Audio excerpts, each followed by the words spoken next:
आज हम एक ऐसी दुनिया में जा रहे हैं जहां के हीरो बहुत छोटे हैं लेकिन उनका काम बहुत बड़ा है।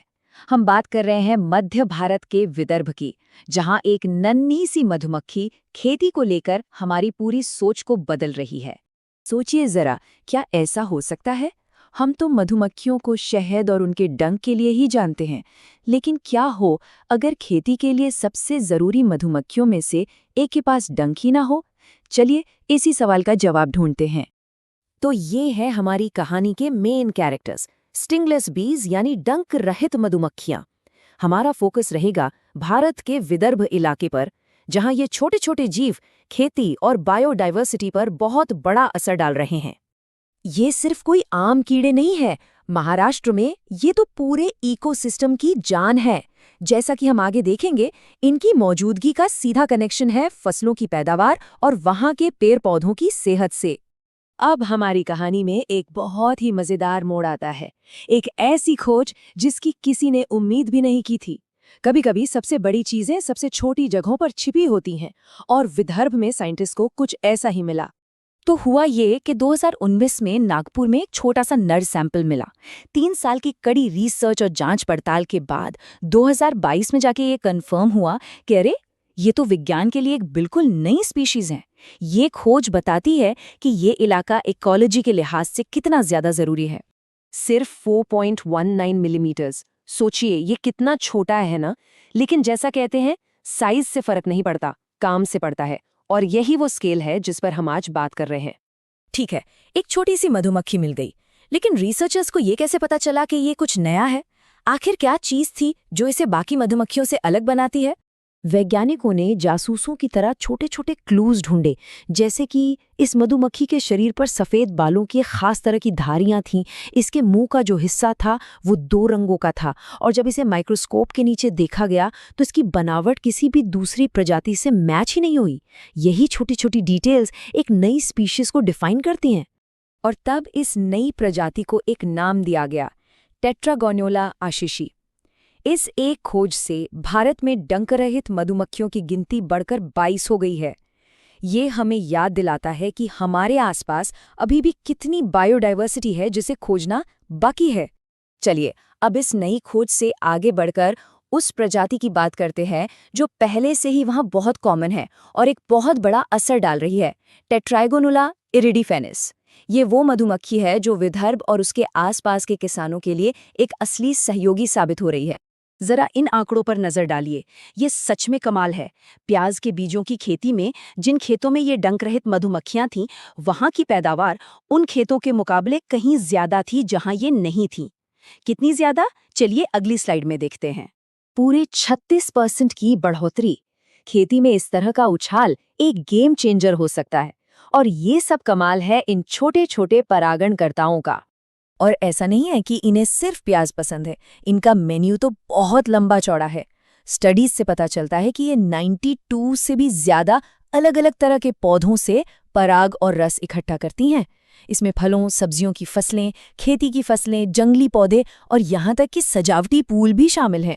ये दिखाता है कि ये पूरे इकोसिस्टम के लिए कितनी जरूरी है। अब जब इनकी इतनी जबरदस्त क्षमता है तो एक नई फील्ड भी उभर कर सामने आ रही है, मेलेपोनिकल्चर, यानी डंक रहित मधुमक्खियों को पालने का काम।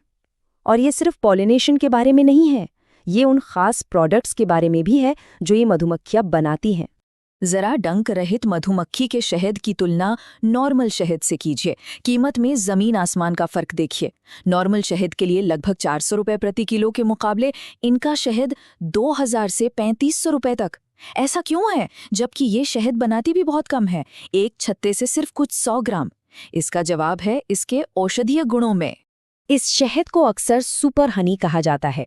साइंटिफिक स्टडीज ने इसके पावरफुल एंटीबैक्टीरियल और एंटी इन्फ्लेमेटरी गुणों को कंफर्म किया है। ये एंटीऑक्सीडेंट से भरपूर होता है और पारंपरिक तौर पर इसे घावों को ठीक करने और इन्फेक्शन से लड़ने के लिए इस्तेमाल किया जाता रहा है। यही वो गुण हैं जो इसकी ऊंची कीमत को सही ठहराते हैं। मेलेपोनिकल्चर का एक और बहुत बड़ा फायदा ये है कि इसे कोई भी कर सकता है, क्योंकि ये मधुमक्खियां डंक नहीं मारती, तो इनके साथ काम करना बहुत सेफ है। इन्हें छोटी जगहों पर भी रखा जा सकता है, जिससे ये छोटे किसानों और यहाँ तक कि शहरी लोगों के लिए भी इनकम का एक बेहतरीन जरिया बन जाती हैं। लेकिन इन सभी फायदों के साथ एक जिम्मेदारी भी आती है, इन मधुमक्खियों को बचाने की। जैसे जैसे शहरीकरण और खेती के तरीके बदल रहे हैं, इन जरूरी जीवों को नए खतरों का सामना करना पड़ रहा है। खैर, अच्छी बात यह है कि ऐसे लोग हैं जो इनकी मदद के लिए आगे आ रहे हैं। जब किसी कॉलोनी पर किसी कंस्ट्रक्शन साइट से खतरा मंडराता है, तो कंजर्वेशनिस्ट एक बहुत ही नाजुक प्रक्रिया अपनाते हैं। वो रानी और उसके बच्चों वाले हिस्से को बड़ी सावधानी से एक स्पेशल बॉक्स में रखते हैं। फिर क्या होता है? बाकी की सारी मधुमक्खियां अपनी रानी के पीछे पीछे खुद ही उस बॉक्स में चली जाती हैं और 2 दिनों के अंदर पूरी कॉलोनी को एक नई सुरक्षित जगह पर ले जाया जा सकता है। इनके लिए मुख्य खतरे 3 हैं। पहला, हैबिटेट लॉस। शहर फैल रहे हैं, जंगल कट रहे हैं, जिससे इनके घोंसले बनाने की प्राकृतिक जगह खत्म हो रही हैं। दूसरा, पेस्टिसाइड्स यानी कीटनाशक, जो इन्हें सीधे तौर पर नुकसान पहुंचा सकते हैं। और आखिर में जानकारी की कमी। अक्सर लोग डर के मारे ही इनके छत्तों को नष्ट कर देते हैं, ये जाने बिना कि वे कितने फायदेमंद और हानिरहित हैं। इन खतरों से निपटने के लिए central bee research and training institute जैसे संगठन बहुत जरूरी काम कर रहे हैं। वो किसानों, स्टूडेंट्स और बाकी लोगों के लिए ट्रेनिंग प्रोग्राम चला रहे हैं, ताकि उन्हें इन मधुमक्खियों की देखभाल और उन्हें बचाने के लिए जरूरी नॉलेज और स्किल्स मिल सकें। और इसका असर दिख भी रहा है। इन जागरूकता अभियानों के जरिए महाराष्ट्र में 1500 से ज्यादा लोगों को ट्रेनिंग दी जा चुकी है। ये संरक्षकों का एक बढ़ता हुआ नेटवर्क है, जो इन अनमोल परागणकर्ताओं के लिए एक सुरक्षित भविष्य बनाने में मदद कर रहा है। तो आखिर में ये कहानी हमें एक बहुत जरूरी बात सिखाती है।